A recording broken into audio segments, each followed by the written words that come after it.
Pennsylvania.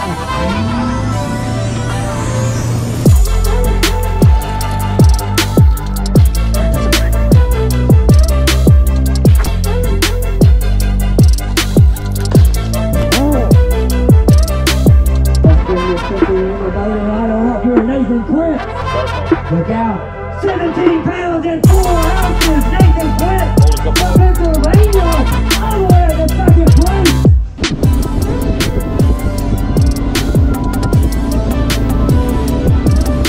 Welcome back to the channel, guys. Today we're going to be going through the Leave It on the Scales series. This is episode 1 of my season. Hopefully, third time's the charm. I've filmed this intro now 3 different times. First time I accidentally deleted it. Second time did the exact same thing. So now we're going to try again, and then we're actually going to edit this video and get it out to you here soon. You guys are already seeing it now, of course, but bear with me. I'm still working on the filming of the tournament portion. When I go tournament fishing, that's my mindset, and I'm really fishing hard, and I try to film for you guys, but sometimes I forget a little bit. So this one and the next one going to be a little bit of a struggle on the episodes there. The footage isn't the best, but I promise it will get better. I'm still learning the tournament fishing aspect of YouTube here, but stick with me, guys, and I'll keep it going here. So before we get into today's video, there is a sponsor for today's video, and that's going to be the Deep Dive app.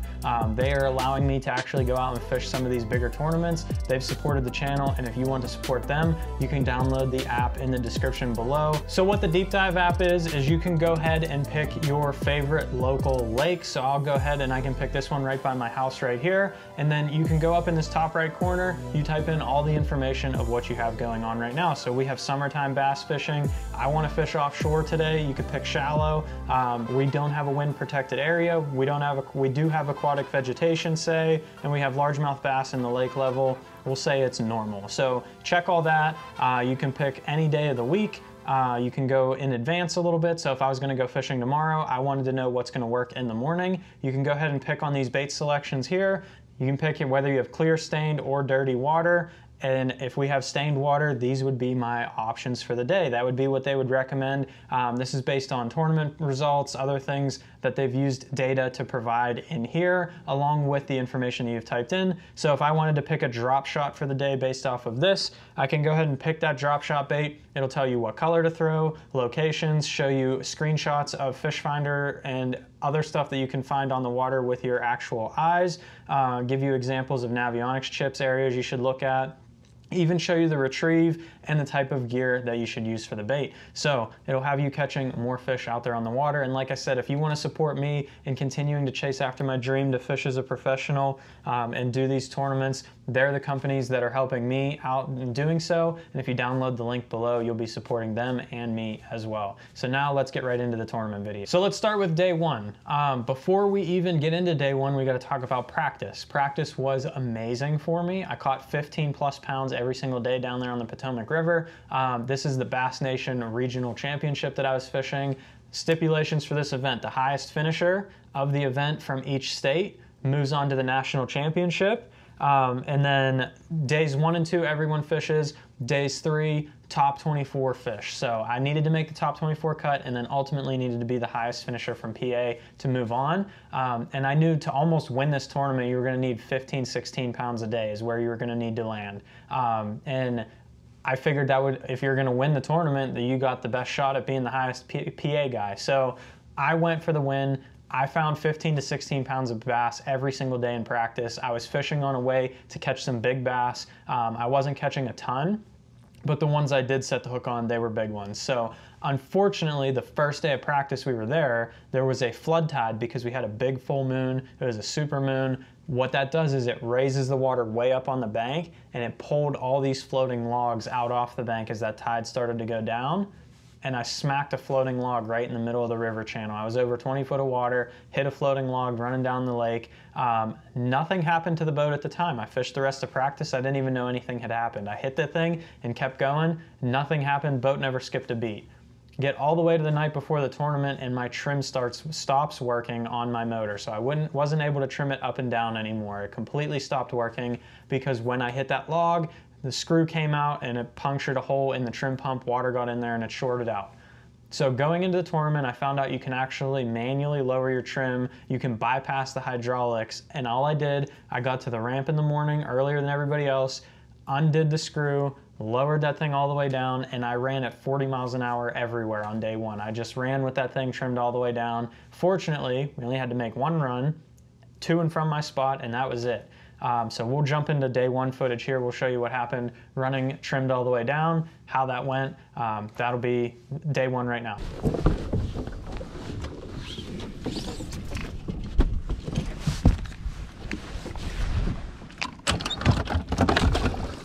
Alrighty, let's get it started.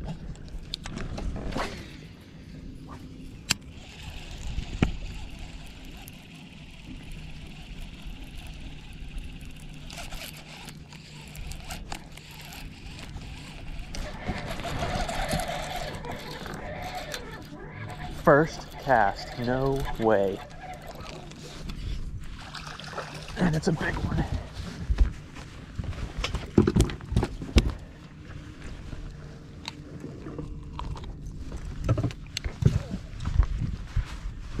How about that?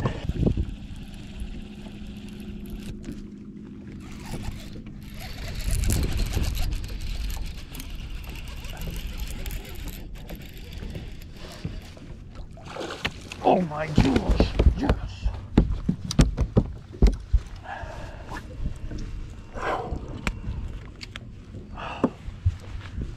Let's go. There we go.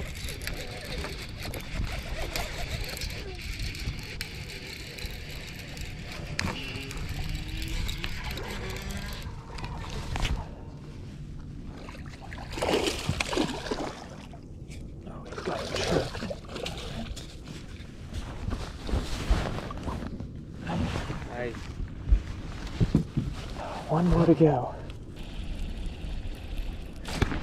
Biggin. Giant. Giant. Oh, stay on there, fish. Please stay on there.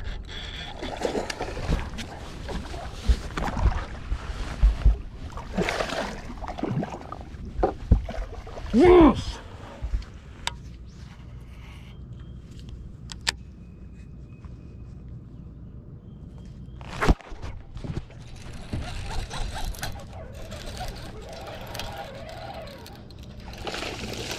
That's her.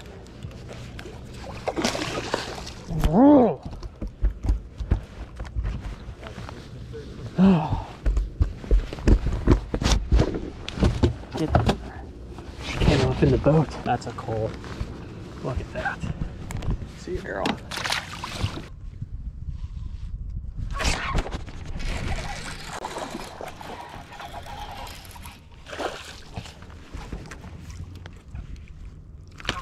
Don't think he's gonna help me.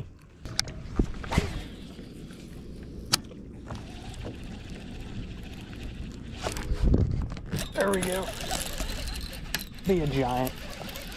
Be a giant. Be a giant. It's a giant. It's a giant. It's a giant. It's a giant.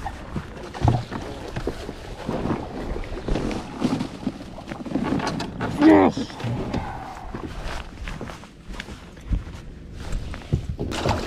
One is actually smaller by a lot. Did I grab the right ones? 1 and 4?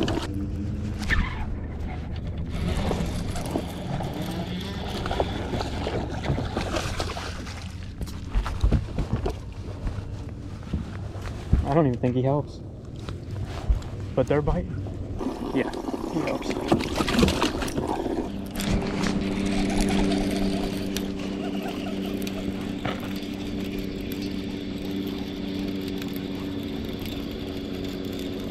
I don't even think he's gonna help me.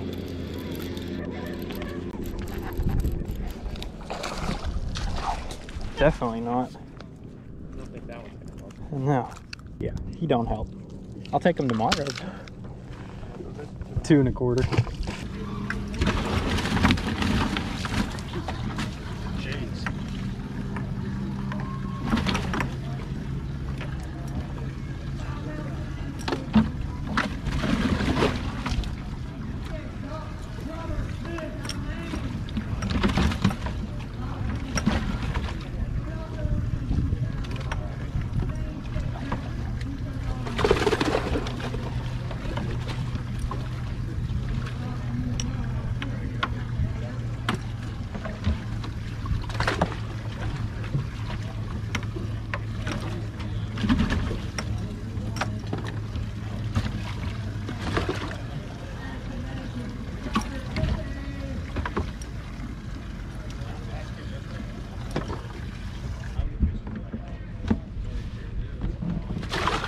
Let's bring this Pennsylvania motor right on up here, Nathan Quince.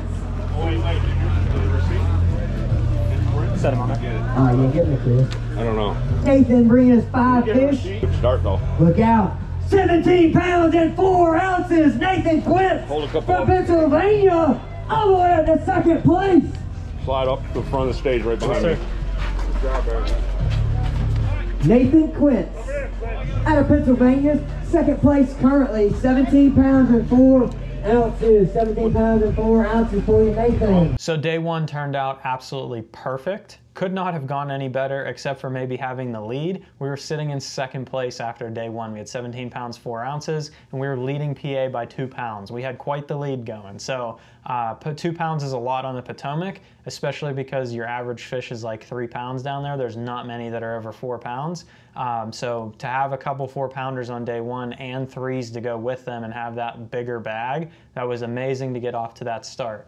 However, it was a multi-day tournament, so I had to keep focused and keep at them. And knowing that, I knew that I had a window of time that my fish were really biting on that one spot, and I had some other smaller fish located that I figured I could get a 12, 13-pound limit really easily. And in tournament fishing, especially on a second day, knowing that that 12 to 13-pound limit would have guaranteed me to fish on the cut on the last day, I wanted to knock that out early, get that off my chest, and be able to fish hard the rest of the day to catch more of those 4-pounders. So I actually did not go back to my starting area from day one where I caught 17 pounds. I went to a different spot first.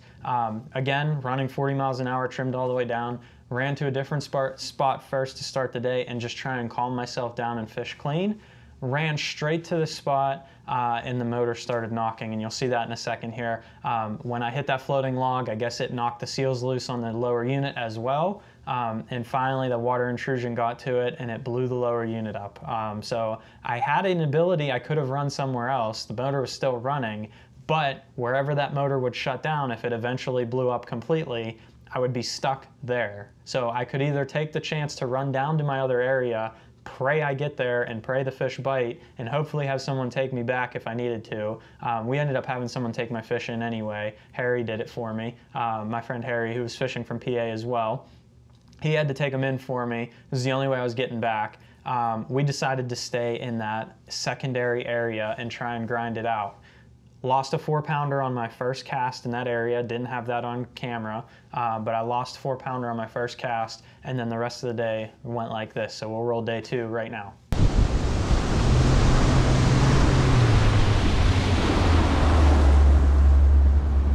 Did it sound like it was rattling?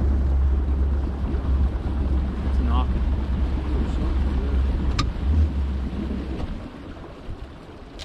Well, hopefully we're not stuck here all day.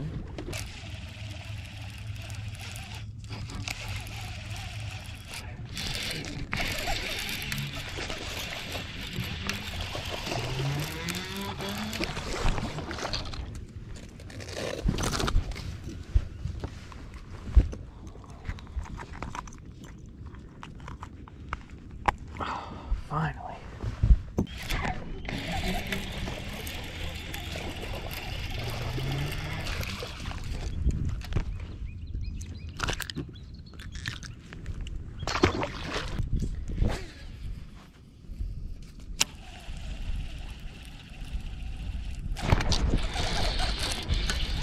Stay on.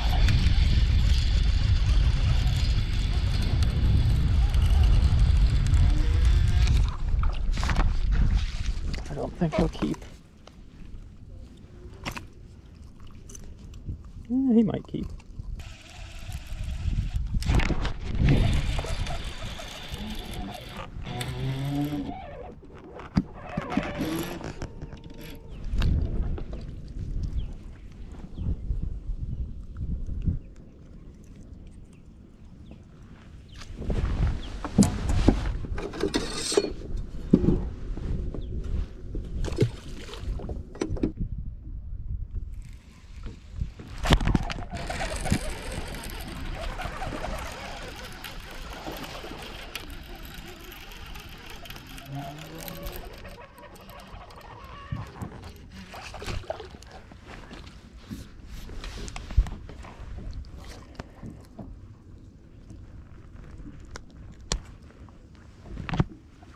Hopefully he'll keep. If I wouldn't have lost that big one, I'd be fine. Lost that 4-pounder on that chatterbait. That's her. Stay on there. Come on. Come on. Come on. I need you so bad. Stay on there. Yes. I might be fishing tomorrow. It was knocking as soon as I got here. The lower unit is probably toast, but I think it'll be enough to fish tomorrow, but I won't have a boat.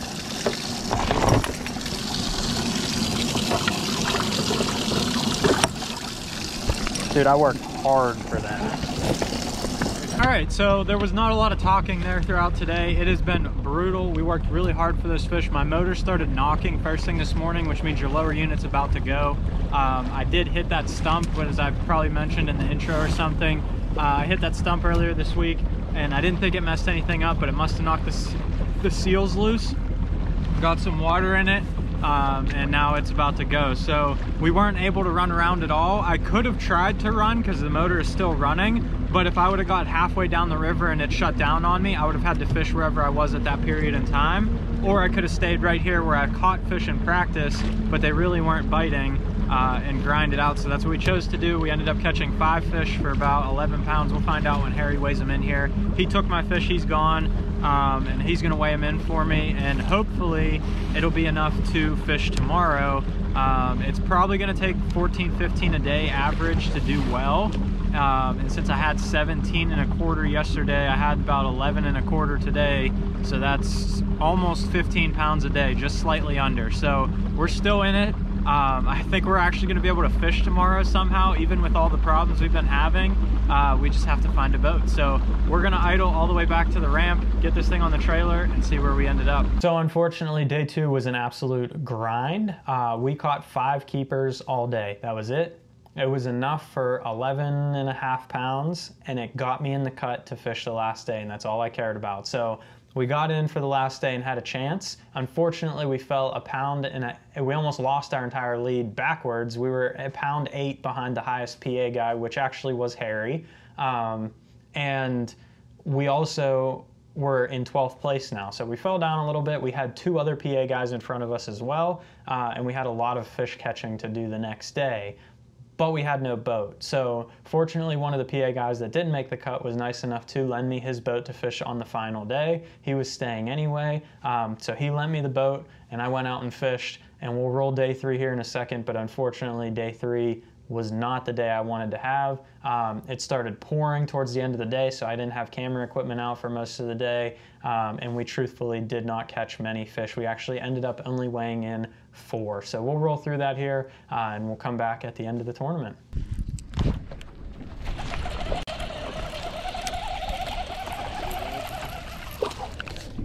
He's gonna be short.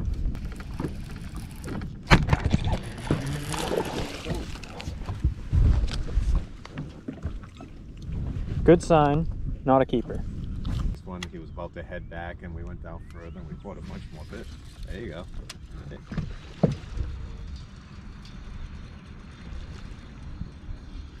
Oh, that's a good one. Yes, it is. Need help? Nope. No? Hey, finally, on the board. Told you they're here. It's just a matter of when they'll bite.